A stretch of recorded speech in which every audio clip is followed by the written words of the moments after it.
Bonjour à tous et bienvenue chez Geektrend.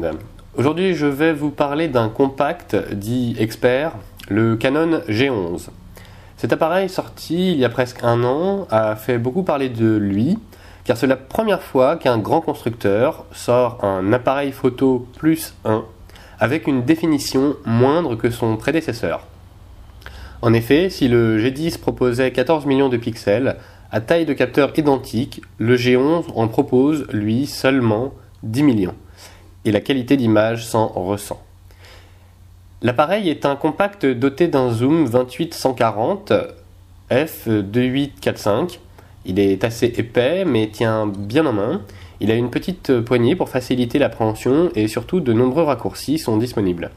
La compensation d'exposition ou les ISO se règle via un barillet sur le dessus de l'appareil, tout comme la sélection des modes. La finition est impeccable.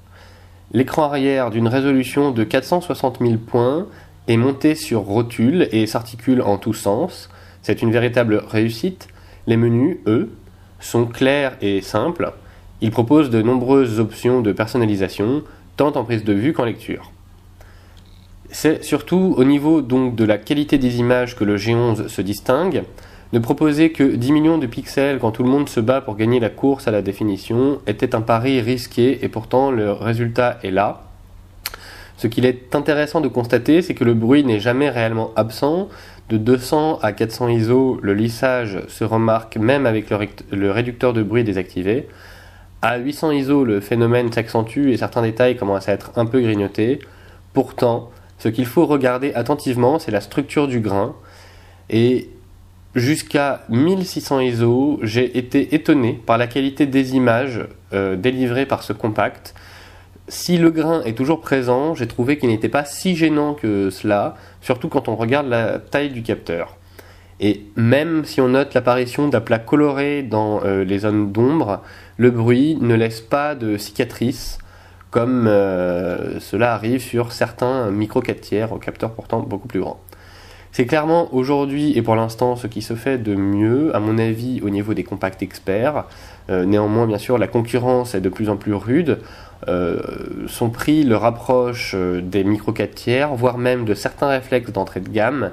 Et Samsung nous a aussi promis un compact expert, le EX1. En tout cas, si vous avez besoin d'un appareil sérieux mais compact, le G11 est fait pour vous. Idéalement, il se glissera dans la poche du photographe confirmé qui dispose déjà de réflexes et ne veut pas s'encombrer tous les jours, ou aussi de l'amateur photo qui désire passer à un modèle plus expert avant de véritablement franchir le pas du réflexe. Dans tous les cas, le G11 est une réussite, tant au niveau de sa prise en main, son écran orientable, ses nombreuses options, comme le RAW, le spot, ou même la mémorisation d'exposition, qui tend étonnamment à disparaître sur des réflexes d'entrée de gamme. Même si elle n'atteint pas encore le niveau des réflexes, la qualité des images est très bonne, jusqu'à 800 voire 1600 ISO, sensibilité à laquelle on pourra encore sortir de très beaux A4. Voilà, à bientôt sur Geektrend pour un nouvel essai.